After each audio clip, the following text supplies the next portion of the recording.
Okay, once again, it's Robert Kiyosaki. We're here talking to Miss Alex, and we're also talking about financial education for millennials and money. And I'm glad she's asking me when she's very young, because one of the biggest mistakes, I still hear it today from young people, oh, I don't have to worry because I'm still young. Yeah, and that is death to most people, because eventually you get old and then you're not young again.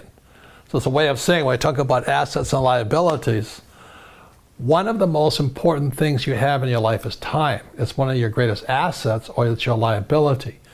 And being, I just turned 70, and I have friends who have nothing. I mean, they have zero. Now they've made a lot of money, but they have nothing here. They have nice houses, nice cars, 16 wives, 19 kids, I don't know what they have, but you know what I mean? And being young is great, except it can be a liability to you. Because when you're young, you're just having a lot of fun and life's exciting, you know, it's new. So, as a time, but the thing is, this is the lesson today, is so many people spend their time focusing here. They want to make a lot of money. And I can hear it in their words. They say, oh, I want a career. This is career. Okay, or I'm going to start my own business. And this is the chart here, which we've seen.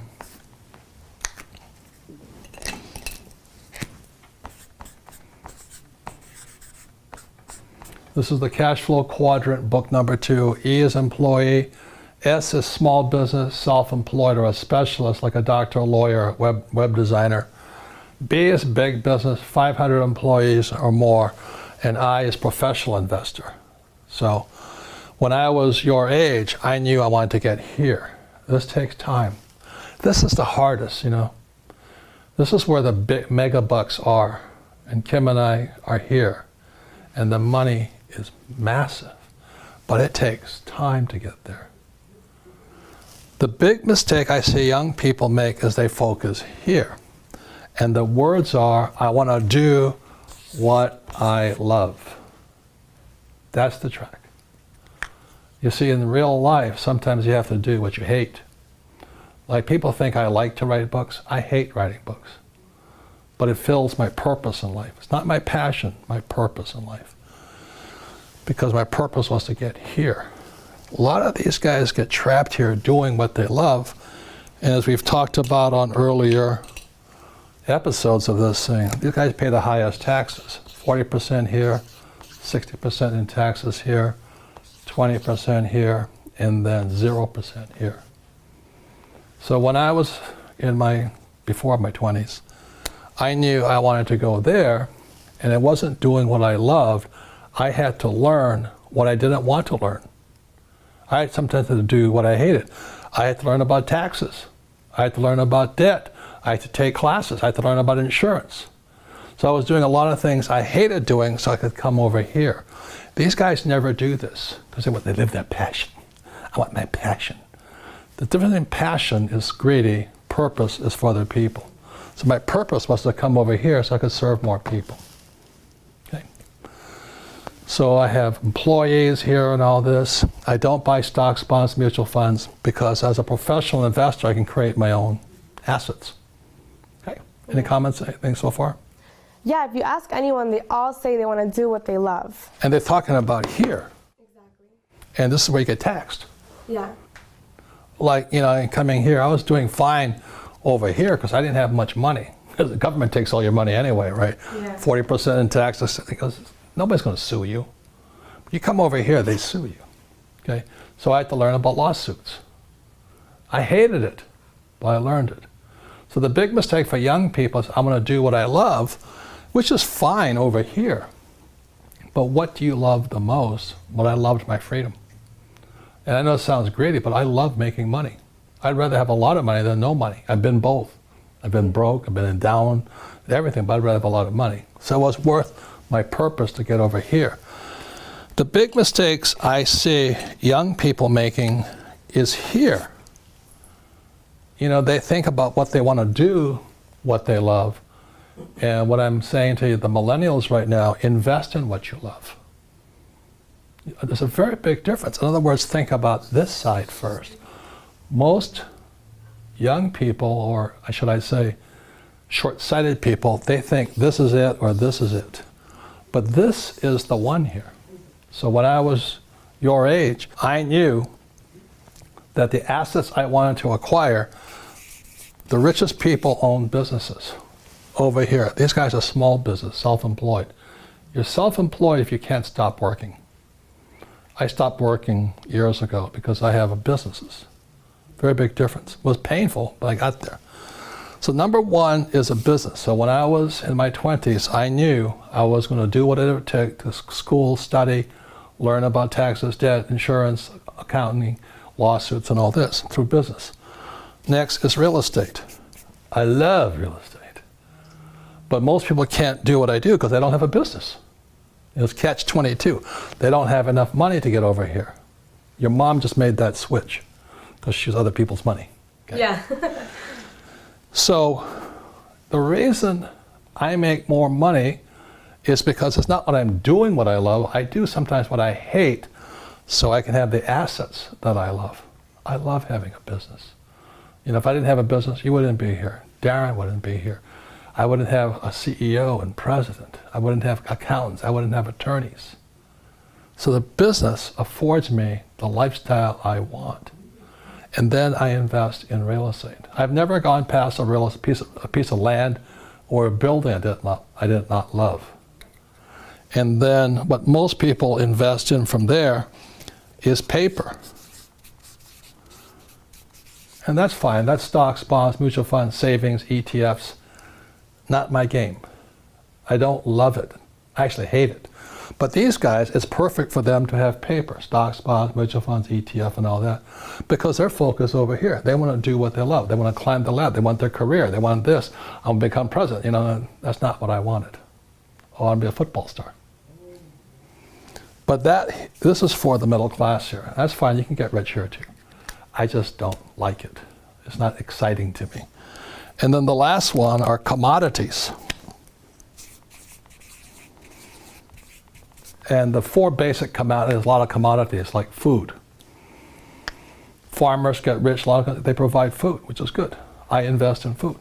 I invest in avocado farms to provide food. Oil, gold, silver. I love those things. I love avocados, you know. I love avocados. Yeah, I know. So I'm doing what I love. I love trees, I love plants, you know, things like this. So I'm doing what I love here, here, and here. I don't like stocks, bonds, mutual funds, ETFs, 401ks, IRAs. I think it doesn't excite me, you know. It doesn't. This excites me. So I invest in what I love rather than do what I love. And these guys do what they love, but most of them never get over here. You know, this is like Steve Jobs, Zuckerberg, Bezos of Amazon. And they have all the money in the world. That was my plan. Any comments, any questions on that? So as you mentioned, a lot of people are talking about how they want to do what they love, right? And I think you have a very valid point on investing in what you love. Because a lot of people, just to say that they're entrepreneurs or investing, they're investing in the whole Bitcoin outrage and the cryptocurrencies. And I felt like I wasn't actually pursuing what I loved, or I was falling off the wagon because I wasn't really interested in Bitcoin. But I realized that that's just not my thing. I'm not investing in what I love if I'm doing that in Bitcoin. What I want to do is invest in real estate. So I love looking at properties. I love looking at houses, fixer-uppers, and looking at the numbers. That's my passion. Maybe I got it from my mom, who knows, but Bitcoin isn't my thing. So I have no reason to feel like I'm not doing what I love just because I'm not investing in Bitcoin. And that's kind of the attitude. In my world, like I said, I see people, they chase shiny objects. And what a shiny object means is, you know, when you're fishing, you throw a lure out, and this little shiny object goes, and the fish comes and they jump in. That's what most people do. Bitcoin today is a shiny object. I'm not saying you can't make a lot of money in it, but most people are chasing shiny objects. They want to make money. They're not building an asset here. The reason they don't do it here, this is the highest risk. Now, this is what I know. The higher the risk, the more education it takes. For example, if I wanted to learn, and I flew, if I wanted to just fly my little Cessna 172 around the place, not much risk in that. But when I had to go to Vietnam to fly, the risk went up. I had to study harder, become better, work harder at it. The reason most people stay in paper, 401ks, IRAs, and chasing shiny objects like Bitcoin is because they don't want to take the risk here. They're huge. You've got to study. That's why we have Rich Dad's Education, Rich Dad's Coaching. All of you guys are allowed to take courses and all this. If you come here, it takes no intelligence to be here. It takes no intelligence to buy Bitcoin. I mean, I have four Bitcoin, no, 5 Bitcoin. It didn't take, I don't have to do anything. Over here, I have to know a lot. Over here, I have to know a lot. I have to study. So if you want to chase shiny objects like the stock market and all that, you can get rich there. It's really easy to get in here. It's really hard here. Any comments, any questions? Does it make sense? They're chasing shiny objects. So I do agree with you when you talk about Bitcoin being a shiny object that everybody's chasing, right? And one of my favorite stories that you've told is about your mentor, Frank, when he sent you to Peru so you could learn a valuable lesson about maybe something that wasn't such a shiny object and turned into be, because shiny objects change every day. So I wanted to learn about, they have ICOs, initial coin offerings. I wanted to learn about IPOs, initial public offering. And it's how you take a business and turn it into paper. You turn it into stock. So I went to see my friend Frank, who was hardcore here. I don't know how many companies he started and taken public. And I said, Frank, and he didn't know me from Adam. I said, I want to learn to do an IPO. And he goes, yeah, you and everybody else. He says, most guys don't have it. They don't have the guts. They don't have the determination. And they're wimps. I said, I want to learn. He says, how bad? This is up here in Scottsdale, Arizona. I said, badly. He says, okay, this is Wednesday. Be in Lima, Peru on Saturday. I went, on Saturday? And we were shooting our video for the cash flow game, He says, how bad do you want it? I said, badly. He says, you meet my president in Lima. Frank never traveled. You meet my president in Lima, and I'll find out how bad you want it. So that was Wednesday. Wednesday night, I was on a plane to Lima, Peru. I had to pay full boat. I paid my own way. Most employees can't stand that because they don't have any money. I flew into Lima, Peru. I went to look at 3 gold mines, and with Frank's president. It was an experience and an education I would never have if I didn't show up. It cost me probably $15,000 to $20,000 just for airfare on that thing. I get back on Tuesday to talk to Frank, and I said, Frank, there's nothing there. He says, I could have told you that. So why'd you send me? I want to find how badly you want to learn. He says, most people don't have it. They want a job, they want job security, they want a paycheck, they want a 401k. And that's why they don't get to come here. That's why they don't get to come over here. Nothing right or wrong, I don't ever want to be here.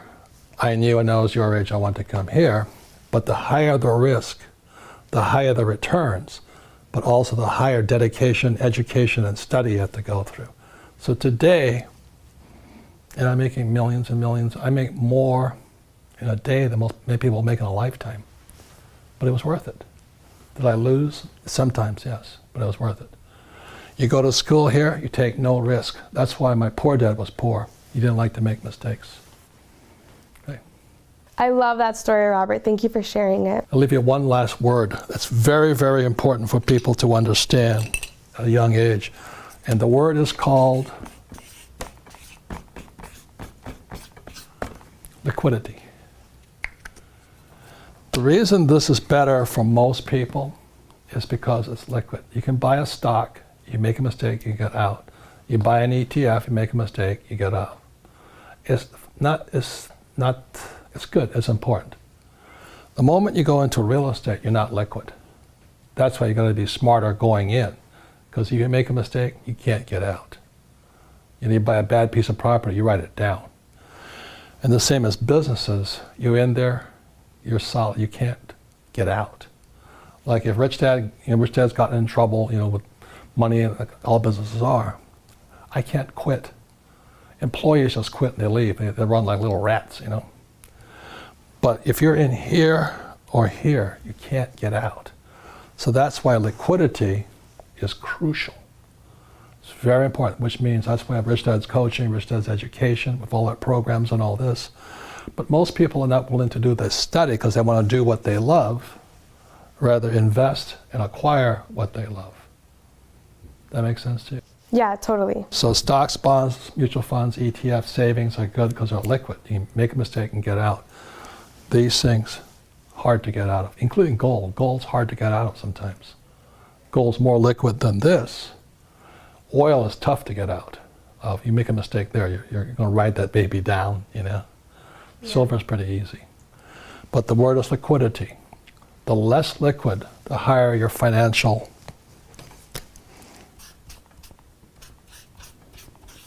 IQ.